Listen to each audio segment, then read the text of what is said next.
우리 앞뒤 좌우로 한번 바라보며 인사하겠습니다. 말씀에 은혜 받읍시다. 인사하겠습니다. 이 시간 회복과 치료의 하나님이란 제목으로 말씀 전하겠습니다.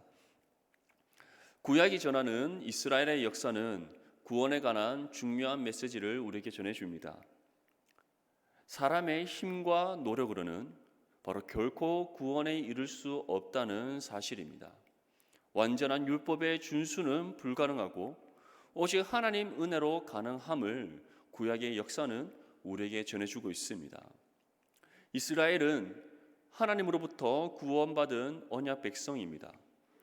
그러는 그들은 하나님으로부터 구별되게 선택받았음에도 불구하고, 그리고 하나님께서 약속하신 그러한 언약을 그들이 받았음에도 불구하고 그들의 삶을 돌아볼 때 그들은 언약 백성답게 살아가지 못했음을 우리는 알 수 있습니다.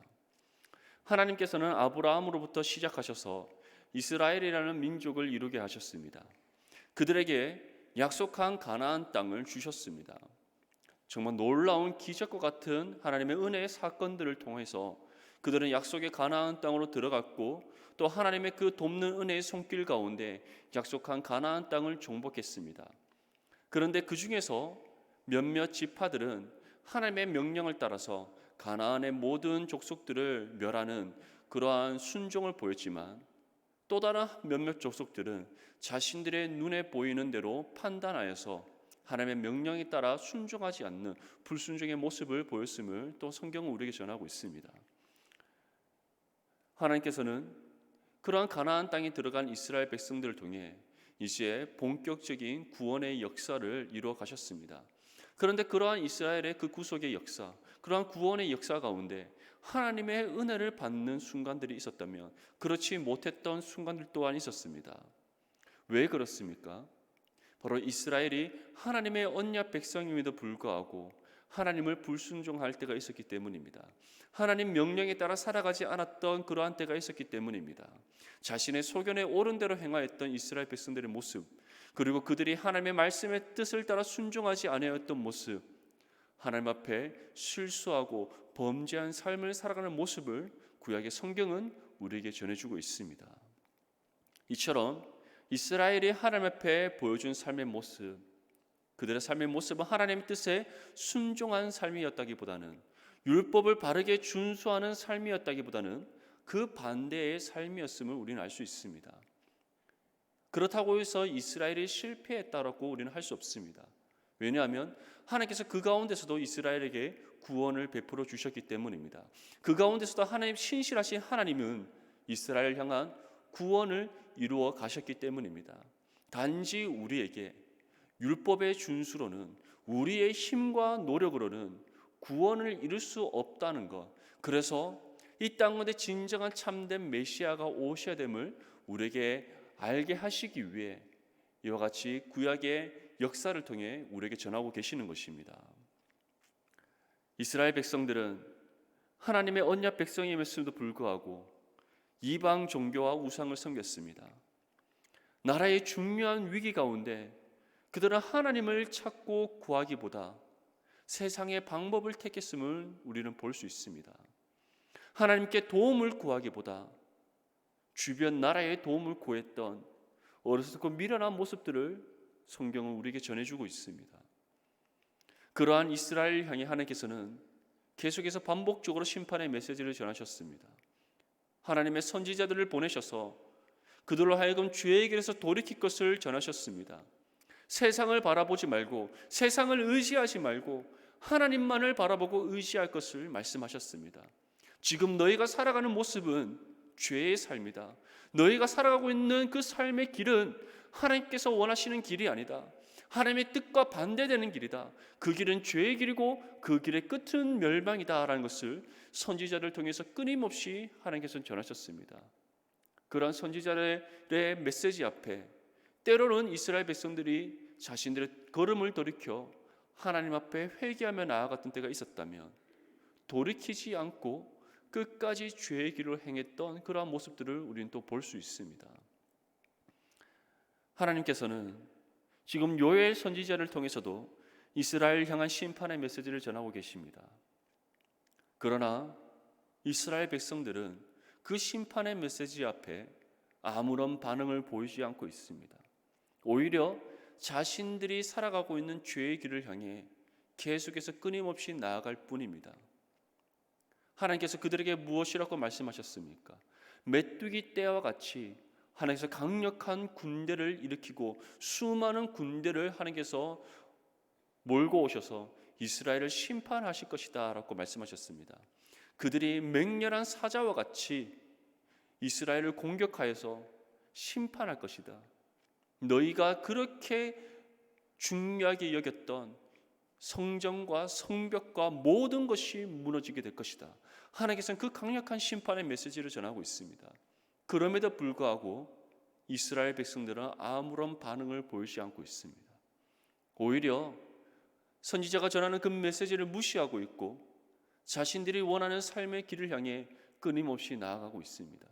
하나님께서 그 길에서 돌이키라고 말씀하셨음에도 불구하고 그것이 죄의 길이기에 그 길에서 돌이키지 않는다면 하나님께서 예비하신 심판을 받을 수밖에 없다는 사실을 전하고 있음에도 불구하고 이스라엘 백성은 돌이키고 있지 않습니다. 여전히 세상의 방법을 따라 자신의 문제를 해결하려고 하는 그런 어리석음에 빠져 있다는 것을 우리는 지금 요엘 선지자가 전하는 이 메시지를 통해서 알 수 있습니다. 하나님께서는 그러한 이스라엘을 심판하실 것임을 말씀하셨습니다. 농사를 망친 농부와 같이 그들의 모든 것을 잃어버리게 하실 것이라고 말씀하셨습니다. 메뚜기 떼가 밭을 덮을 때 그 어떠한 소산도 남기지 않고 모두 다 갉아먹어 휩쓸어 가듯이 이스라엘의 모든 것들을 다 하나님께서 무너뜨리실 것이다. 그렇게 심판의 경고의 메시지를 전하고 있습니다. 이처럼 하나님의 심판의 메시지, 이스라엘 향한 하나님의 심판의 메시지는 매우 강력했습니다. 이스라엘 백성들은 모든 소유를 잃어버리게 될 것이다. 메뚜기 떼가 곡식을 모두 갉아먹어버리듯이 하나님의 심판이 이스라엘에게 임할 것이다. 요엘은 그 하나님의 심판의 메시지를 엄중하게 전하고 있습니다. 실제적으로 구약에 나오는 하나님의 수많은 심판들 중에 가장 대표적인 사건을 하나 꼽으라면 소돔과 고모라의 사건을 우리는 꼽을 수 있습니다. 하나님께서는 불과 유황으로 소돔과 고모라를 완전히 사라지게 하셨습니다. 창세기 19장 24절에서 25절 말씀에 다음과 같이 우리에게 전합니다. 여호와께서 하늘 곧 여호와께로부터 유황과 불을 소돔과 고모라에 비같이 내리사 그 성들과 온들과 성에 거주하는 모든 백성과 땅에 난 것을 다 엎어 멸하셨더라. 소돔과 고모라가 하나님의 심판을 받았던 이유, 유황과 불로 심판을 받아서 그 어떤 것 하나 남김없이 완전히 멸하여졌던 그 이유가 무엇입니까? 아브라함이 하나님께 요청한 의인 10명이 없었기 때문입니까? 그것은 여러 가지 이유 중에 하나에 불과합니다. 실질적인 이유는 그곳에 죄악이 가득했기 때문입니다. 어느 누구도 자신들이 하나님 앞에 어떠한 죄를 범하고 있는지 알지 못했기 때문입니다. 깨닫지 못했기 때문입니다. 자신들의 죄악을 발견하지 못한 채 계속해서 끊임없이 죄 가운데 살았기 때문입니다. 하나님께로 돌이켜서 회개하지 않았기에 하나님께서는 그 소돔과 고모라를 향해 심판을 내리셨고 그 심판을 통해 아브라함에게 중요한 메시지를 전하셨던 것입니다. 죄를 미워하시는 하나님, 죄에 대해서 반드시 심판하시는 하나님, 죄를 심판하시고 의인을 구원하셔서 이 땅 가운데 하나님의 공의를 나타내시는 하나님이심을 아브라함으로 하여금 깨닫게 하시기 위해 그것을 보게 하시고 느끼게 하시고 경험토록 하시기 위해 소돔과 고모라를 향한 심판을 하나님께서는 거두지 않으시고 내리셨던 것입니다. 하나님께서는 소돔과 고모라를 완전히 멸망시키셨습니다. 그런데 이스라엘 향한 심판에 대해서는 조금 다르게 말씀합니다. 하나님께서는 그 땅 가운데 이스라엘 백성들을 남겨둘 것이라 말씀합니다. 그리고 완전히 멸하시는 것이 아니라 잠시 자신의 고국을 떠나 포로의 생활을 겪게 될 것이다. 그리고 그것에서 하나님께서 그들을 다시 새롭게 변화를 시키시고 그리고 다시 그 이스라엘로 돌아오게 하셔서 회복하게 할 것이다 라는 것을 약속하고 있습니다.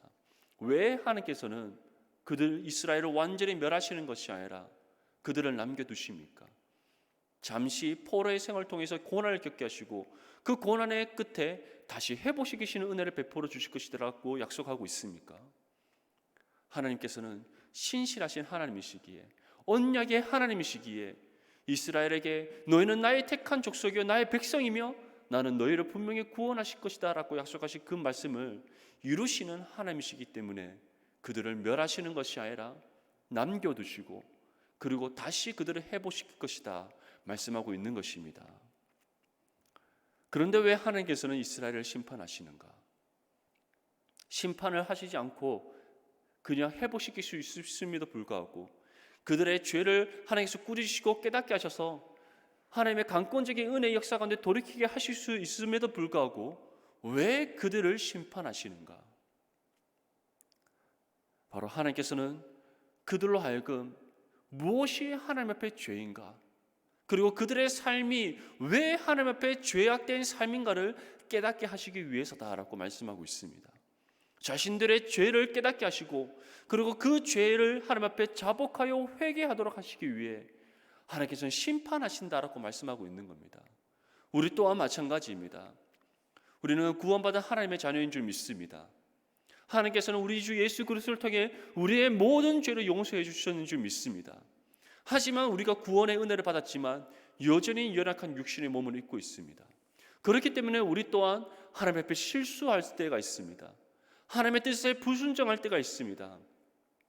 하나님의 말씀의 법을 따라 살아가기보다 자신의 소견에 옳은 대로 살아갈 때가 있습니다. 그런데 그러할 때 하나님께서 어떻게 하십니까? 말씀을 통해 우리의 삶을 어떻게 하나님의 불순종하며 살아가고 있는지를 깨닫게 하십니다. 그 메시지를 전하십니다. 우리의 심령 가운데 거하시는 성령께서 그 은혜에 감동하신 가운데 우리의 선한 양심을 찌르셔서 우리가 하나님 앞에 어떠한 실수를 범하고 있는지 알게 하십니다. 그런데 우리가 그것을 깨달았음에도 불구하고 그러한 선한 양심 가운데 우리가 하나님 앞에 죄를 발견했음에도 불구하고 돌이키지 않을 때 하나님께서 우리를 어떻게 하십니까? 시험하시고 징계하시고 우리로 하여금 하나님의 앞에 죄를 자복하여 깨닫도록 하시기 위해 우리에게 심판을 내리시는 하나님이십니다. 우리를 미워해서가 아닙니다. 오히려 우리를 사랑하시기에 부모가 자녀를 잘못할 때 꾸짖으시듯이 하나님께서 우리를 사랑하시기에 우리를 심판하시고 징계하셔서 죄에서 돌이키도록 하시고자 그와 같은 심판을 내리신다는 겁니다. 우리가 하나님 앞에 회개할 때, 그리고 이스라엘 백성들이 하나님 앞에 회개할 때 하나님께서 어떻게 하신다 말씀하시는가? 본문 18절 말씀에 다음과 같이 우리에게 전합니다. 그때 여호와께서 자기의 땅을 극진히 사랑하시어 그의 백성을 불쌍히 여기실 것이라. 여기에서 말씀하고 있는 그때는 언제를 가리키고 있습니까? 바로 죄 가운데 있던 이스라엘 백성들이 자신의 걸음을 돌이켜 하나님께로 회개하며 나아가는 그때를 가리킵니다. 하나님께서는 이스라엘 백성들이 자신의 죄를 하나님 앞에 자복하여 회개할 때, 바로 회개하는 그때에 내가 너희를 불쌍히 여길 것이다, 내가 너희를 긍휼히 여길 것이다, 너희가 나에게 회개하며 돌이켜 나올 때에, 나에게 회개하는 그때에 나는 너희에게 용서의 은혜를 베풀 것이다 라고 약속하고 있습니다. 이 은혜가 우리에게도 주어진 은혜인 줄 믿습니다. 하나님께서 우리가 우리의 실수와 잘못을 하나님 앞에 용서를 구할 때, 하나님 앞에 우리가 자복하여 회개할 때 하나님께서 우리의 죄를 묻지 않는다라고 말씀하셨습니다. 왜냐하면 우리 주 예수 그리스도께서 이미 우리의 모든 죄값을 치르셨기 때문입니다. 이미 우리는 예수 그리스도를 믿음으로 모든 죄를 속량받은 하나님의 자녀이기 때문입니다.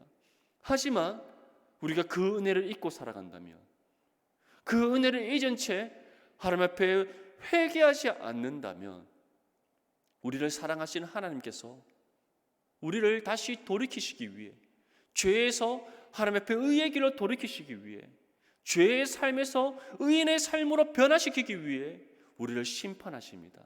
하지만 반대로 우리가 회개한다면 하나님께서는 우리를 불쌍히 여기신다, 긍휼히 여기신다, 우리의 죄를 묻지 않으시고 용서해 주실 것임을 약속하고 있습니다. 이 은혜를 잊지 않고 기억하며 살아가는 저와 여러분들이 될 수 있기를 바랍니다. 본문 19절에서 20절 말씀에 다음과 같이 우리에게 전합니다. 우리 함께 읽겠습니다. 시작. 여호와께서 그들에게 응답하여 이르시기를 내가 너희에게 곡식과 새 포도주와 기름을 주리니 너희가 이로 말미암아 흡족하리라. 내가 다시는 너희가 나라들 가운데에서 욕을 당하지 않게 할 것이며 내가 북쪽 군대를 너희에게서 멀리 떠나게 하여 메마르고 적막한 땅으로 쫓아내리니 그 앞에 부대는 동해로 그 뒤에 부대는 서해로 들어갈 것이라. 상한 냄새가 일어나고 악취가 오르리니 이는 큰 일을 행하였음이니라 하시리라. 아멘. 하나님께서는 우리가 죄를 회개할 때 용서해 주시는 하나님이십니다. 다시 우리의 삶을 회복시켜 주시는 하나님이십니다. 그런데 거기에서 그치지 않고 우리의 모든 상처를 치료해 주시는 하나님이심을 우리에게 말씀하고 있습니다. 지금 요엘 선지자는 우리에게 무엇이라 말씀합니까? 하나님께서 우리가 회개할 때에 이렇게 응답해 주신다. 우리에게 곡식과 새 포도주와 기름을 준다라고 말씀하고 있습니다. 이스라엘에게 새 포도주와 기름을 주신다는 것은 즉 그들의 삶을 온전히 회복시키심을 뜻합니다. 새 포도주는 우리가 새롭게 변화됨을 뜻합니다. 그리고 우리에게 기름을 주신다는 것은 하나님의 은혜가 우리 가운데 온전히 임한다는 것을 뜻합니다. 신약에서는 새 포도주를 바로 새 부대에 담는다는 것은 새롭게 변화된 삶을 살아가는 우리는 새로운 인생으로 우리가 걸어가야 됨을 뜻합니다. 다시 말해서 옛 죄의 삶과 우리는 결코 섞일 수 없는 존재라는 것이죠. 그리고 기름은 바로 성령의 기름 부으심을 뜻합니다. 구약에서도 마찬가지입니다. 새 포도주는 다시 새롭게 변화되어진 이스라엘의 모습을 뜻하고 기름은 하나님의 은혜가 그들 가운데 임했음을 뜻합니다. 이것은 바로 하나님 앞에 우리가 죄를 자복하여 회개할 때 우리를 새롭게 변화시키시고 하나님의 임재의 은혜가 우리 가운데 충만하게 임한다는 것을 약속하는 하나님의 말씀입니다. 이것을 통해 우리가 어떠한 것을 누리게 되는가? 흡족하게 될 것이다 라고 요엘 선지자는 전하고 있습니다. 생각해 보십시오. 하나님께서 우리를 새롭게 변화시키시는 은혜, 하나님의 임재가 우리 가운데 충만하게 임하는 은혜, 오늘 이 시대를 살아가는 우리에게는 우리에게 임한 하나님께서 날마다 새 영과 새 힘을 불어주시는 그 은혜, 성령의 기름 부으심의 은혜가 충만하게 임하는 은혜, 우리가 그 은혜를 받고 누리는 삶을 살아갈 때 우리에게 부족함이 있겠습니까? 우리에게는 그 어떠한 부족함이 없을 것입니다. 오히려 만족함, 흡족함, 하나님 앞에 감사와 영광과 찬송을 올려드리는 삶이 될 것입니다. 그것을 지금 이스라엘에게 약속하고 있는 거예요. 이 은혜가 언제 임한다라고 말씀하셨습니까? 바로 그들이 자신의 죄를 자복하여 하나님 앞에 회개할 때 이 은혜를 베풀어 주실 것임을 약속하고 있습니다. 이것이 바로 이스라엘에게 베풀어 주시는 회복과 치료의 은혜입니다. 그런데 여기에서 그치지 않고 한 가지 더 중요한 메시지를 전합니다. 바로 이스라엘을 포로 삼았던 대적들, 이스라엘을 심판하는 도구로 삼았던 그 대적들을 하나님께서 이제는 오히려 그들을 심판하실 것이다. 그들을 심판하셔서 바로 그들의 완전히 멸망당하는 하나님의 그 공의가 실현될 것이다 라는 것을 약속하고 있습니다. 이전에 하나님의 심판의 도구로 사용되었던 나라들, 이제는 그들이 하나님의 심판을 받는 입장이 되었다는 것이죠. 이거는 그 하나님의 공의를 우리에게 보여주고 있습니다. 회개하며 돌이키는 그의 백성을 긍휼히 여기시는 하나님이시지만 반면 죄에 대해서는 반드시 심판하시는 하나님이심을, 죄를 용납하지 않으시는 하나님이심을 우리에게 보여주고 있는 것입니다. 이스라엘의 회복과 함께 하나님께서는 그들의 상처를 치료해 주십니다. 그 상처에 치료해 주심은 단순히 은혜를 베풀어 주시는 것으로 그치지 않고 바로 그들의 대적을 모두 물리치시는 심판을 통해서 하나님께서 완전히 이루실 것임을 약속하고 있는 것입니다. 이 은혜가 우리 가운데도 임할 줄 믿습니다. 우리에게도 예배되어져 있는 줄 믿습니다. 지금 우리 눈앞에 있는 대적들, 세상의 공중권세 잡은 것 같은 사람들, 그들이 우리의 눈에 보기엔 두려울지 몰라도 하나님께는 심판받아 마땅한 존재들임을 기억할 수 있기를 바랍니다. 교회를 핍박하고 믿음의 성도를 핍박하는 사람들, 하나님께서 내버려 두시지 않습니다. 하나님의 심판의 칼날이 그들을 향하고 있다는 사실을 우리는 기억해야 될 줄 믿습니다. 물론 그들 또한 우리가 사랑해야 될 사람들입니다. 우리가 사랑해야 될 존재들입니다. 그들에게도 복음이 필요합니다. 하지만 반대로 우리는 그들을 두려워할 필요가 없습니다. 만약에 우리가 그들에게 사랑의 손길을 내밀고 그리스도의 복음을 전했음에도 불구하고 그들이 하나님께 돌이키지 않는다면 그들은 하나님의 심판을 피할 수가 없기 때문입니다. 세상을 두려워하지 않기를 바랍니다. 세상 앞에 두려워 떨지 않기를 바랍니다. 하나님의 승리의 손길이 우리 가운데 있다는 사실을 기억하고 하나님께서는 우리의 죄를 자복할 때에, 우리의 죄를 자복하여 회개할 때 우리의 영혼을 치료해 주시는 것으로 그치지 아니하고 우리의 모든 대적들까지도 물리치셔서 완전한 회복과 치료의 은혜를 베풀어 주심을 기억하며 날마다 믿음으로 담대해 나가는 저와 여러분들이 될 수 있기를 바랍니다. 본문 23절과 24절을 우리 함께 읽겠습니다. 시작. 시온의 자녀들아, 너희는 너희 하나님 여호와로 말미암아 기뻐하며 즐거워할지어다. 그가 너희를 위하여 비를 내리시되 이른 비를 너희에게 적당하게 주시리니 이른 비와 늦은 비가 예전과 같을 것이라. 마당에는 밀이 가득하고 독에는 새 포도주와 기름이 넘치리로다. 아멘. 하나님께서 이스라엘 백성들에게 내가 너희에게 이른 비를 적당하게 줄 것이다. 이른 비와 늦은 비가 예전과 같이 너희에게 임할 것이다 라고 약속하고 있습니다. 이스라엘의 우기는 우리와 조금 날이 다릅니다. 10월과 11월 격에 내리는 비가 이른 비, 우리로 따지면 봄비와 같습니다. 그리고 늦은 비는 이제 농사를 추수하는 3월과 4월경에 내립니다. 이른 비와 늦은 비가 농사에 있어서는 매우 중요합니다. 우리도 봄에 내리는 비가 이제 앞으로 한 해의 농사를 지을 땅에 수분을 충족히 시켜주고 그리고 그 땅을 풍성하게 해주는 역할을 하듯이 이스라엘의 땅에도 이른 비는 우리와 똑같이 밭에 경작을 하기 전에 땅을 적셔주고 그 땅의 양분을 풍족하게 해주는 일에 귀하게 쓰입니다. 그리고 늦은 비는 마지막 농사를 추수하기 전에 농작물이 흡수해야 될 수분과 토양의 모든 양분을 충족할 수 있도록 도와주듯이 이스라엘은 마찬가지로 3월이나 4월경에 추수하기 전에 늦은 비가 내려서 이제 곡물이 풍족하게 하는 그러한 역할들을 감당합니다. 그런데 하나님께서 왜 이러한 이른 비와 늦은 비에 대해서 말씀하시는가? 우리에게 필요한 모든 것들을 하나님께서 공급해 주시고 채워 주셔서 부족함이 없게 하실 것임을 약속하고 있다는 것을 우리에게 전하시기 위해 이 메시지를 전하고 있는 것입니다. 하나님의 회복과 치료의 은혜는 바로 이러한 은혜입니다. 부족함이 없는 은혜, 우리의 모든 필요를 채워 주시는 은혜, 그래서 충족시켜 주시는 은혜, 그 은혜 가운데 우리가 날마다 새 힘을 얻고 살아가도록 하시는 그 은혜라는 사실을 우리에게 전하시기 위해 이 말씀을, 이 비유를 사용하고 있는 겁니다. 하나님께서는 회복의 은혜를 통해 이전에 받은 우리의 모든 상처를 치료해 주십니다. 이른 비와 늦은 비를 내려주셔서 우리의 상처 입은 모든 심령을 회복시켜 주시는 하나님이십니다. 우리의 심령이 다시 되살아나게 하시는 은혜를 베풀어 주시는 하나님이십니다. 풍성한 은혜의 열매를 맺어 풍족한 결실을 거두게 하시는 회복의 결과를 갖게 하십니다. 예수님께서도 제자들에게 기도를 가르치실 때 무엇이라고 말씀하셨습니까?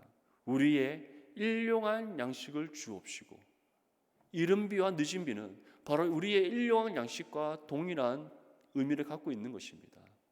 하나님께서는 부족하지도 않고 넘치지도 않게 우리에게 가장 적합한 것으로 충족시켜 주시는 하나님이신 줄 믿습니다. 우리에게 지혜를 주시는 것도, 우리에게 능력을 주시는 것도, 우리에게 도움의 손길을 베풀어 주시는 것도, 상한 우리의 심령을 치료해 주시는 것도, 우리를 회복시켜 주시는 것도, 우리를 새롭게 변화시키시는 것도, 우리의 모든 삶 가운데 하나님께서 베풀어 주시는 그 모든 은혜가 부족함이 없는 은혜, 이른 비와 늦은 비와 같이 일용할 양식과 같이 우리에게 가장 적합한 것으로 채워주시는 은혜인 줄 믿습니다. 그 하나님을 바라보십시오. 그 하나님을 온전히 믿으십시오. 그 하나님께로 우리의 걸음을 돌이켜 나아가는 저와 여러분들이 될 수 있기를 바랍니다. 세상은 우리에게 이와 반대로 말합니다. 언제나 우리의 부족함을 자극시키고 더 많은 것을 얻기를 원하는 우리의 육신의 정욕을 계속해서 공격합니다. 그런데 하나님께서는 언제나 우리에게 만족하게 하시는 하나님이심을 말씀합니다. 부족함이 없게 하시겠다라고 말씀하고 있습니다. 넘치지도 않게 하시겠다 말씀하십니다. 우리에게 필요한 것들을 때에 따라 공급하셔서 흡족하게 하실 것이다 라고 약속하고 있습니다. 바로 그러한 하나님이 우리의 하나님이신 줄 믿습니다. 하나님께서는 우리의 육신의 정욕을 자극하지 않습니다. 육신의 배부름을 쫓아 살아가도록 하시지 않습니다. 오히려 우리의 영혼에 베풀으시는 은혜에 만족하며 살아가게 하시는 하나님이십니다. 왜냐? 하나님께서 주시는 그 은혜가 가장 귀하고 값진 것이기 때문인 줄 믿습니다. 그 은혜를 사모하며 살아가는 우리 모두가 될 수 있기를 바랍니다. 본문 25절과 26절 말씀에 내가 전에 너희에게 보낸 큰 군대 곧 메뚜기와 느치와 황충과 팥중이가 먹은 횟수대로 너희에게 갚아주리니 너희는 먹되 풍족히 먹고 너희에게 놀라운 일을 행하신 너희 하나님 여호와의 이름을 찬송할 것이라. 내 백성이 영원히 수치를 당하지 아니하리로다. 하나님께서는 대적들로부터 빼앗긴 모든 것을 다시 갚아주실 것임을 약속하고 있습니다. 회복의 은혜를 통해 풍족한 열매를 맺게 하실 뿐만 아니라 어느 것 하나 부족함이 없이 충만하게 채워주실 뿐만 아니라 우리가 그 은혜 가운데 하나님의 이름을 찬송하게 하실 것이다 라고 우리에게 약속하고 있습니다.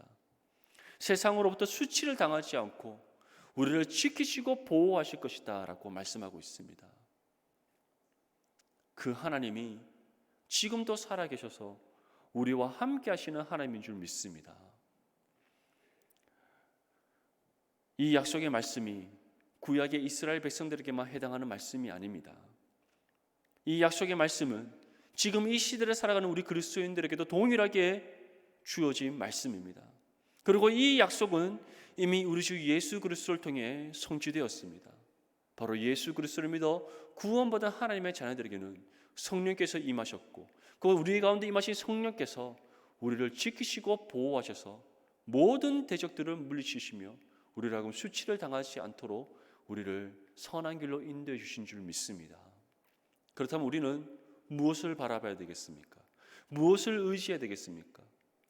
우리는 어떠한 인생의 길로 걸어가야 되겠습니까? 바로 우리와 함께 하시는 성령을 바라보고 성령을 의지하고 성령의 인도하심을 따라 살아가야 될 줄 믿습니다. 만약에 아직 하나님 앞에 회개하지 못한 것들이 있다면 하나님 앞에 이 시간 내어놓고 회개할 수 있기를 바랍니다. 우리의 걸음을 돌이켜 주님께로 나아갈 수 있기를 바랍니다. 그리고 결단하십시오. 하나님만이 나의 심령을 회복시킬 수 있음을 믿습니다. 하나님만이 나를 온전히 치료하실 수 있음을 믿습니다. 그리고 하나님께서 우리에게 회복과 치료의 은혜를 베풀어 주실 때에 단순한 회복과 치료가 아닌 우리를 상하게 만든 모든 대적들을 물리치시는 은혜를 베풀어 주실 줄 믿습니다. 그리고 그 은혜를 통해 우리의 심령을 만족하게 하시고 하나님 앞에 영광의 찬송을 올려드리게 하시는 은혜를 베풀어 주실 줄 믿습니다. 이러한 신앙의 고백을 올려드리는 저와 여러분들이 될 수 있기를 바랍니다. 마지막으로 본문 27절 말씀에 다음 것이 우리에게 전합니다. 그런즉 내가 이스라엘 가운데에 있어 너희 하나님 여호와가 되고 다른 이가 없는 줄을 너희가 알 것이라. 내 백성이 영원히 수치를 당하지 아니하리로다.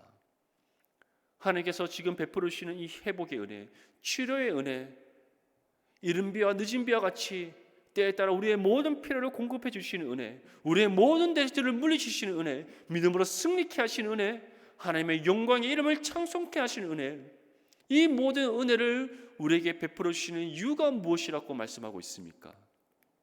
바로 그 하나님께서 우리의 하나님 되시고 그 하나님께서 우리와 함께 하심을 우리로 하여금 기억하게 하시고 깨닫게 하시고 알도록 하시기 위해 이 은혜를 베풀어 주신다 약속하고 있습니다.